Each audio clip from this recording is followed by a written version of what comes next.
Ok, pessoal, retomando nossa última parte da aula de hoje, recapitulando só o detalhe dos estados de equilíbrio de um corpo, no caso específico de uma parcela de ar na atmosfera. O estado de equilíbrio ele vai estar a definição de que estado de equilíbrio está uma determinada parcela na atmosfera vai estar em função da resposta que essa parcela terá quando um pequeno deslocamento da sua posição de equilíbrio será fornecido. Então, se você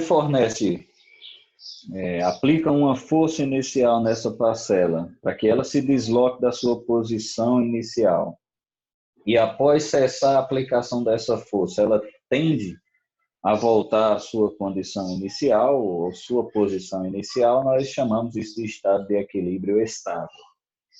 Se você, após aplicar essa força inicial, cessando a força, o corpo não retornará mais à posição inicial e tende a continuar o seu movimento, nós chamamos isso de condição de instabilidade atmosférica.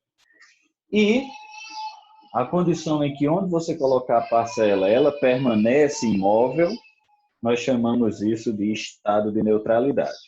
Então, quando inicialmente a gente vai analisar essa situação, quando as modificações de uma parcela de ar que está em equilíbrio hidrostático, ou seja, força, gradiente de pressão e força gravitacional estão em equilíbrio, quando a essa parcela é dado um deslocamento vertical e mesmo esse deslocamento vertical acontecendo, em virtude da condição de equilíbrio permanecer, de equilíbrio hidrostático, isso implica que a parcela estará em estabilidade hidrostática, ou seja, o equilíbrio hidrostático rege e mesmo que você dê esse impulso na parcela, mesmo assim a parcela retornará à sua condição inicial porque ela está em equilíbrio hidrostático, ou seja, a força gradiente de pressão ou força de empuxo se equivale à força gravitacional.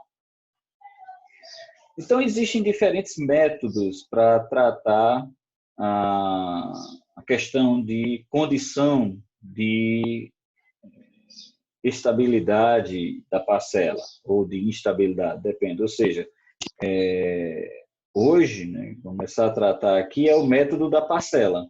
Esse é o método que nós vamos investigar nessa parte final da nossa aula. Então, nós vamos investigar essas condições de estabilidade, nós vamos levar em consideração que é dado um deslocamento vertical a uma parcela de ar num meio ambiente que está em equilíbrio hidrostático. Então, o que é que vai acontecer? A parcela ela é inicialmente uma parte da atmosfera, ou seja, ela é constituinte dessa atmosfera. Ela não difere de outras parcelas que estão ali no seu entorno, ou seja, no mesmo nível em que ela está. Mas à medida que você dá a essa parcela um deslocamento, ou seja, imprime sobre ela uma força tal que desloca, mesmo que infinitesimalmente, essa parcela, ela passa a ser uma porção individualizada daquela atmosfera. E aí, enquanto ela se desloca, o restante no seu entorno permanece em repouso. Então, nós vamos observar a parcela especificamente. Então, aquele nível que ela estava inicialmente, nós vamos chamar de nível de referência e nós vamos assumir algumas considerações, simplificações e restrições que estão associados diretamente a esse movimento vertical da parcela. Primeiro, uma primeira coisa que a gente vai assumir, que a parcela de ar, ela mantém sua individualidade durante o seu movimento. Ela não se mistura com o meio ambiente ao seu redor. Um segundo ponto é que não há movimentos compensadores no ambiente à medida que a parcela se desloca, ou seja, não há deslocamento de massas de ar para ocupar espaços deixados por essa parcela que se desloca. E terceiro, o processo é adiabático, ou seja, a cada instante as pressões da parcela e do meio ambiente naquele determinado nível, elas são iguais, ou seja, a parcela e o meio ambiente não estão trocando energia entre si.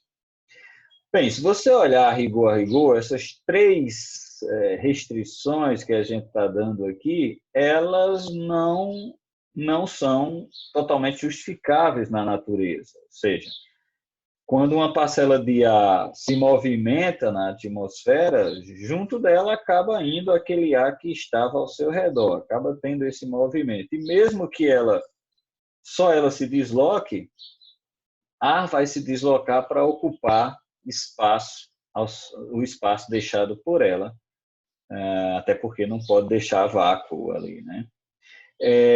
Então há esses movimentos compensadores, né, que existem naturalmente, e o processo ele acaba não sendo necessariamente adiabático. Há sempre ali uma diferença de pressão, a troca de quantidade de energia. Então, se a gente olhar a rigor do ponto de vista real, essas restrições que a gente aplica no método da parcela, nenhuma delas se justifica. Bem, mas a gente pode tratar esse movimento para a gente poder ter uma simplificação do que está acontecendo. A gente pode tratar esse movimento assumindo algumas hipóteses, né? E isso vai facilitar o entendimento e o tratamento do fenômeno do ponto de vista termodinâmico. A primeira hipótese que nós levantamos lá é que a parcela vai se deslocar sozinha, individualmente. Bem, do ponto de vista físico, a gente sabe que não há nada que vai impedir que a parcela se misture com o meio ambiente. Então, como é que a gente vai resolver essa situação? A gente vai assumir, né, considerar que o deslocamento é infinitesimal, um deslocamento muito pequeno. E por ser muito pequeno, o resultado final é que a gente pode desprezar esse processo de mistura da parcela. Porque o fenômeno aconteceu, o deslocamento foi muito pequeno, infinitesimal, logicamente levou um tempo muito pequeno e que não deu tempo de haver essa mistura. Então, essa seria a primeira hipótese que salvaria e nos ajudaria a assumir o método da parcela. A segunda hipótese, logicamente, é que ao a parcela se deslocar, massas de ar não viriam a ocupar o seu espaço. E a gente sabe que isso acontece. Mas, por acontecer num intervalo de tempo muito curto, porque o deslocamento é pequenininho, o deslocamento é infinitesimal, e a parcela ser muito pequena, a gente assume que essa subsidência de ar que ocuparia esse espaço ocupado que inicialmente estava ocupado pela parcela, ele vai ser desprezível também. E o terceiro e último é que há troca de calor entre a parcela e o meio circunvizinho, ou seja, o processo efetivamente ele não seria adiabático, mas a hipótese é que o processo seria adiabático.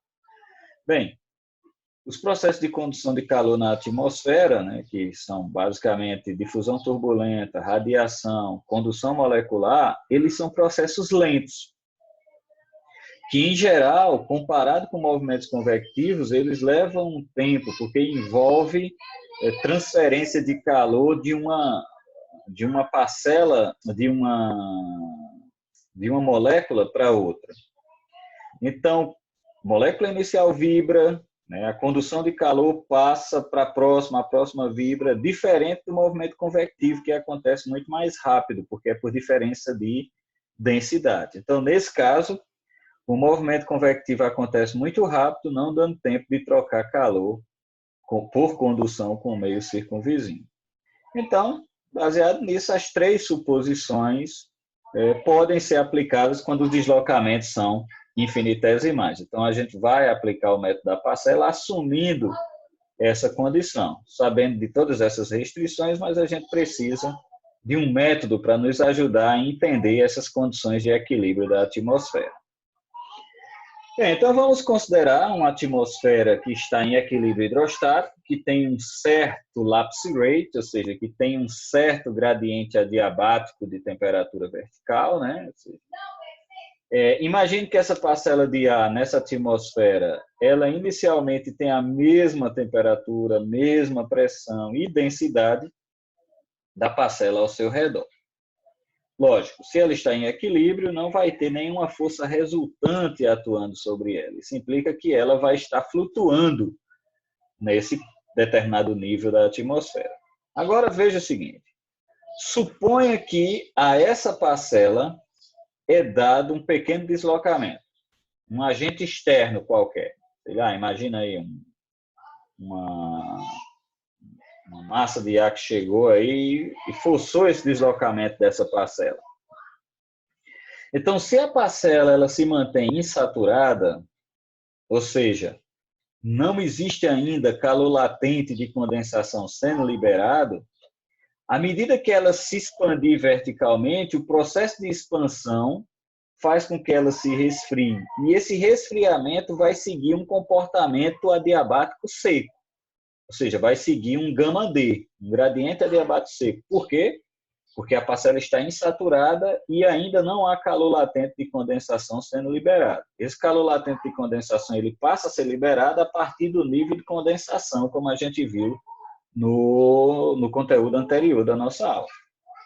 Então, à medida que ela sobe verticalmente, se expande, né, o volume se expande, porque a pressão externa diminui, ela se resfria e o resfriamento segue essa taxa de decréscimo adiabático seco, que é 10 graus por quilômetro.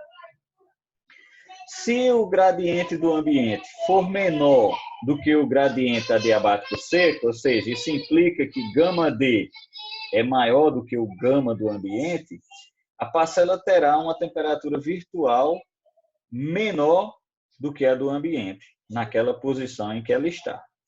Então, gradiente adiabático do ambiente menor do que a adiabática seca, isso implica que a temperatura virtual da parcela é menor do que a temperatura virtual do ambiente, naquele nível em que ela for analisada, naquele nível em que ela estiver. Então, como a pressão da parcela ela vai rapidamente se ajustando à pressão do ambiente, isso é esperado acontecer, a sua densidade será maior do que o ar ao seu redor, porque ela vai ficando mais fria à medida que ela se desloca.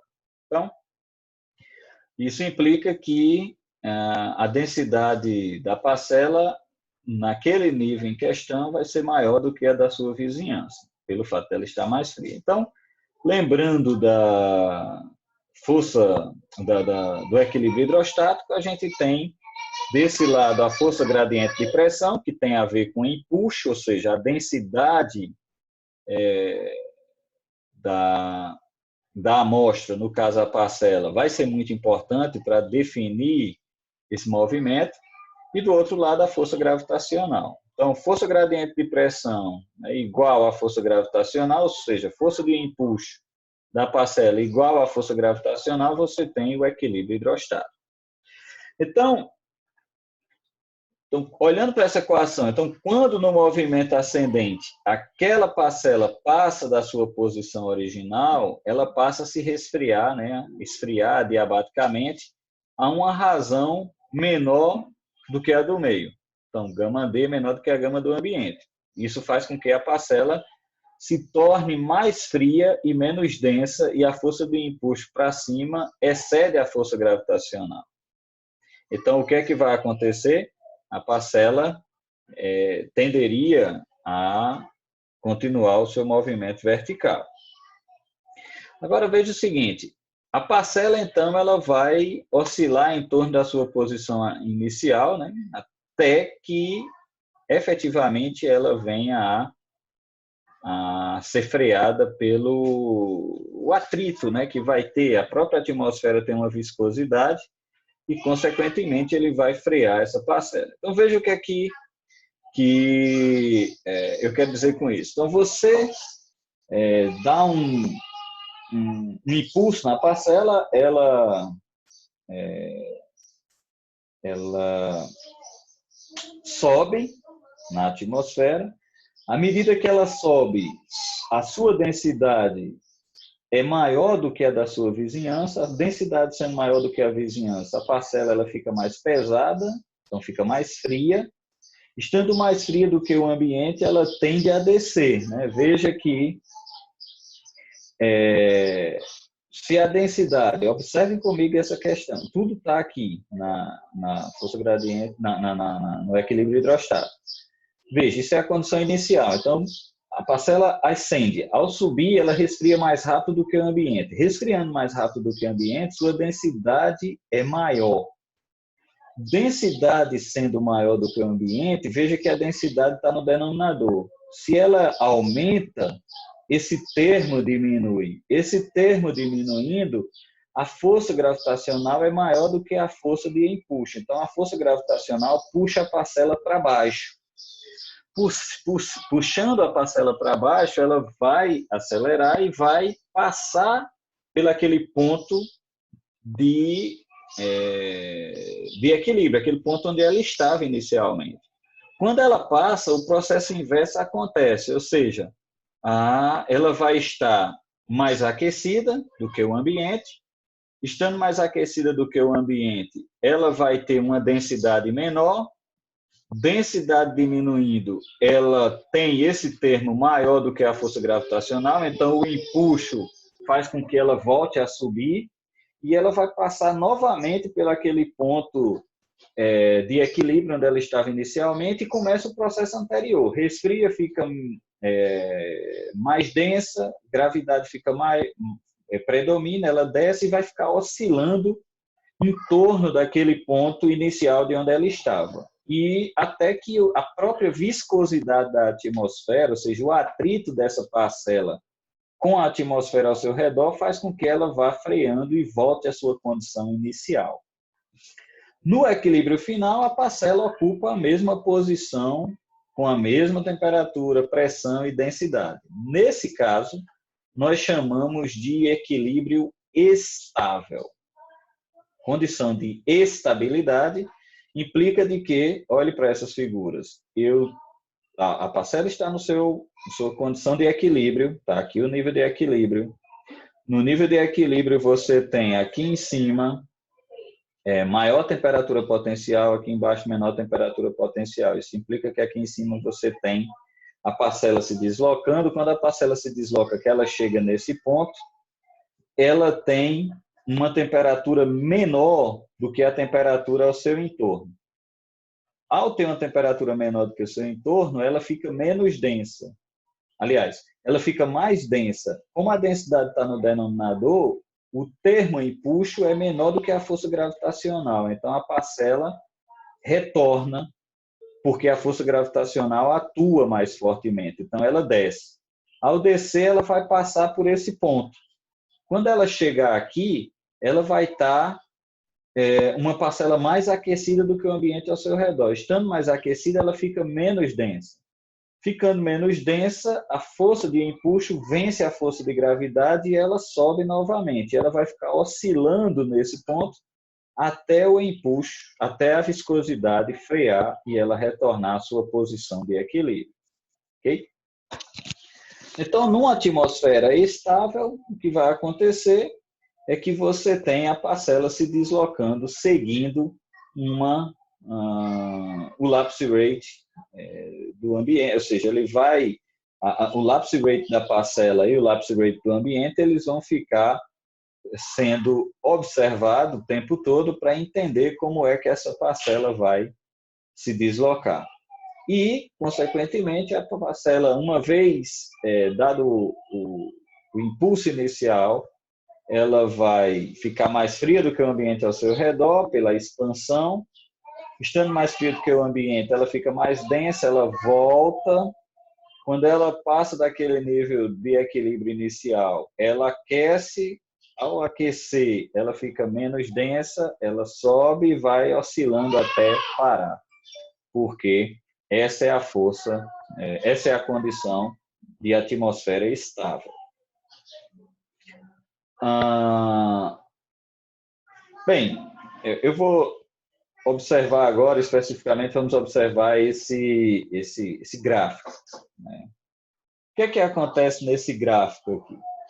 Se você olhar, aqui é um gradiente vertical de temperatura, esse em roxo aqui é o gradiente do ambiente, isso implica que o ambiente varia sua temperatura seguindo esse gradiente, esse padrão aqui, horizontal. E esse vermelho é o adiabático seco, que a parcela segue até atingir o nível de condensação, e daqui para cima, adiabático úmido.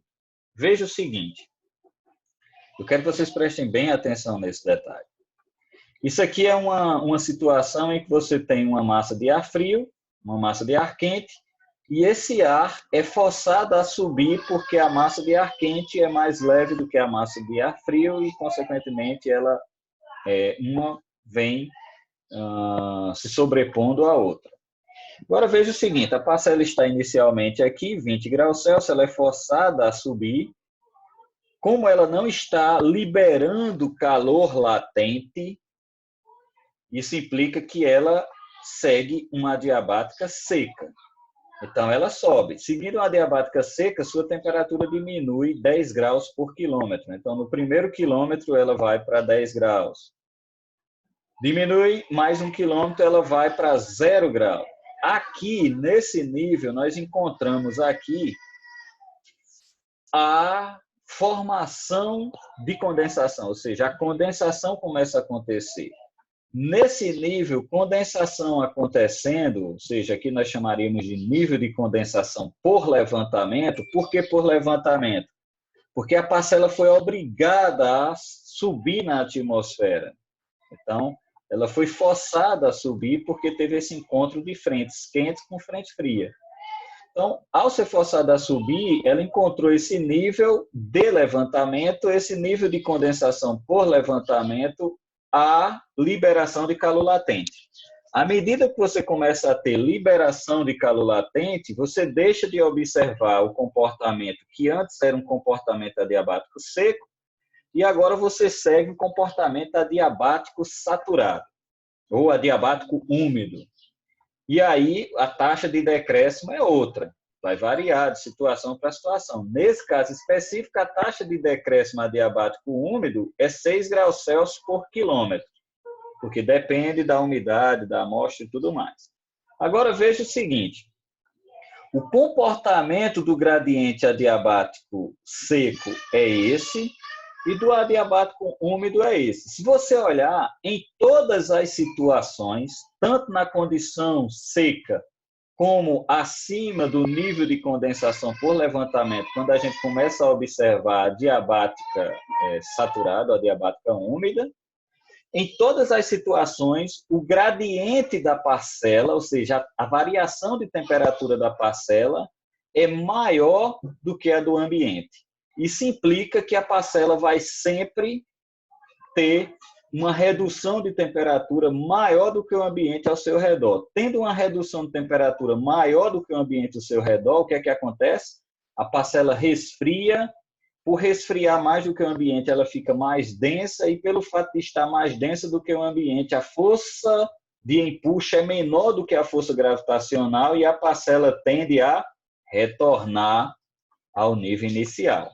Nesse caso, nós chamamos de estabilidade absoluta. Por que absoluta? Porque tanto na condição de adiabática seca como na condição de adiabática úmida, a parcela está com um gradiente maior do que a do ambiente. Estando maior do que a do ambiente, ela sempre estará mais fria do que o ambiente e, lógico, retornará ao seu estado inicial. Ou seja, não existem características e mecanismos que levem essa parcela a continuar subindo na atmosfera, porque a sua temperatura é menor do que a atmosfera ao seu redor.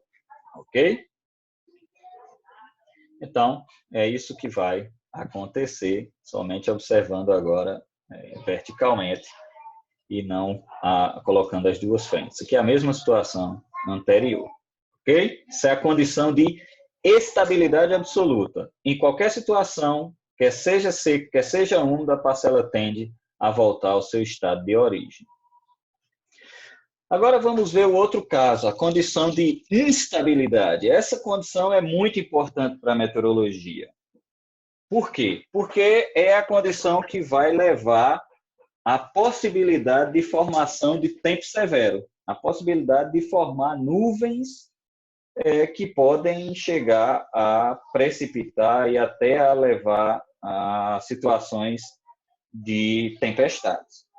Então, veja o caso em que você dá a atmosfera, aquela amostra da atmosfera, aquela parcela em questão, você dá um pontapé inicial, à medida que ela se desloca, ela vai sempre encontrar uma atmosfera mais fria do que a atmosfera ao seu redor, mais fria do que ela. Estando ela mais aquecida do que a atmosfera ao seu redor, implica que ela tem uma densidade menor. Tendo uma densidade menor, ela fica mais leve do que o ambiente ao seu redor e a força de empuxo rege. A força de empuxo é maior do que a força gravitacional e isso faz com que ela continue subindo na atmosfera. Essa condição de não voltar à condição de equilíbrio inicial, nós chamamos de instabilidade, que é essa situação aqui. Veja, a mesma situação anterior, você tem uma massa de ar frio, você tem uma massa de ar quente, o ar nessa interface ele é forçado a subir por causa desse levantamento forçado da parcela. Então, a parcela começa a subir, inicialmente não tem liberação de calor latente, porque não tem condensação, então ela segue uma adiabática seca.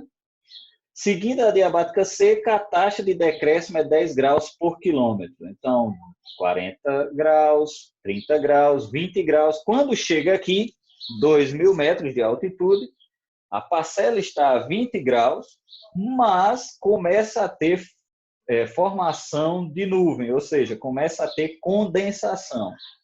Se começa a ter condensação, você tem liberação de calor latente. Tendo liberação de calor latente, você deixa de ser regido por uma taxa de variação vertical de temperatura adiabático seco, ou seja, 10 graus Celsius por quilômetro, e passa a ser regido por uma taxa adiabática úmida, que é aí em torno de 6 graus por quilômetro.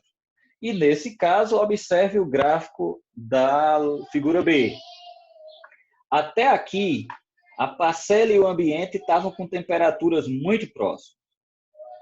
Quando chega aqui, do nível de condensação para cima, a variação de temperatura do ambiente no entorno da parcela é maior do que a da parcela. Isso quer dizer que o ambiente resfria mais rápido do que a parcela. Veja que no mesmo nível, o ambiente está a uma temperatura aqui próximo de menos 10 graus, e naquele mesmo nível a parcela está em torno de 0 grau. Isso implica que o ambiente está mais frio do que a parcela. Nesse caso, nós temos instabilidade, ou seja, a parcela está mais aquecida do que o ambiente ao seu redor.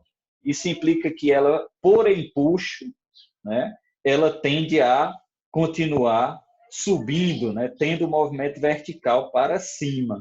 E nesse caso você tem formação de nuvens mais intensas. Você pode atingir níveis mais elevados da atmosfera, chegando até a formação, tendo condições para isso, a formação das famosas nuvens cumulonimbus, ok? Então, essa condição aqui é a condição de instabilidade condicional. Por que instabilidade condicional? Porque inicialmente era estabilidade, mas a partir de um determinado nível, a atmosfera deu condição suficiente para a instabilidade se desenvolver. E aí a parcela ficou mais aquecida do que o meio ambiente ao seu redor e ela acelerou para cima, nesse caso, a aceleração vertical para cima. Ok? E a condição de neutralidade, que é a última condição, você vai ter a parcela com a mesma temperatura que o ambiente ao seu redor. Por qualquer ponto que você colocar a parcela, ela vai estar em equilíbrio, e isso nós chamamos de condição de neutralidade. Ok? Então, para sintetizar, nós temos quando o lapse rate adiabático seco é maior do que o do ambiente, nós temos uma condição de estabilidade. Quando o lapse rate diabático seco é menor do que o ambiente, nós temos uma instabilidade, ou seja, a parcela fica mais aquecida do que o ambiente ao seu redor. E quando os dois são iguais, nós temos neutralidade. Ok? Então, o que a gente pode concluir é que o gradiente adiabático seco, γd, é uma linha divisória entre a estabilidade e a instabilidade se tratando de ar seco. Você pode ter uma instabilidade na atmosfera, mesmo que a condição seja de ar seco, mas você precisa analisar o γd, ou adiabática seca. No caso de situação de umidade na atmosfera, você vai analisar o comportamento inicial do adiabático seco até o nível de condensação. A partir do nível de condensação, você começa a observar a adiabática úmida. Por quê? Porque você tem agora liberação de calor latente. E aí você tem uma outra característica da atmosfera. Então, se você trata de uma daquelas atmosferas especiais, no caso específico, a atmosfera homogênea, você tem lá uma taxa de variação vertical de temperatura que é muito maior do que γd. Lembra? O valor lá é bem elevado. Salvo engano, 30 graus por quilômetro. Então, nesse caso, na atmosfera homogênea, aquela atmosfera que tem uma taxa de variação vertical de temperatura muito maior do que γd, ela é uma atmosfera altamente instável, independente se o ar está seco ou úmido, né? Nesse caso, por ser uma atmosfera homogênea, a gente tirou o vapor de água de lá, então a atmosfera homogênea, que é uma atmosfera caracterizada por ser uma atmosfera seca, de composição constante. Então, nesse caso, por ter um gradiente de temperatura muito grande, muito maior do que γd, a atmosfera homogênea ela é altamente instável. Então, essa situação ela acaba sendo encontrada naquelas camadas muito próximas do solo, né, em que você tem um efeito de viscosidade e de turbulência muito grande por causa do aquecimento da superfície. Então, uma atmosfera homogênea você vai encontrar em condições reais apenas naquela camada muito próxima da superfície. Quem está estudando micrometeorologia tem a possibilidade de estudar esse fenômeno de forma mais específica. Ok? Então é isso. Esse é o conteúdo da nossa aula de hoje, fechando com essa terceira parte.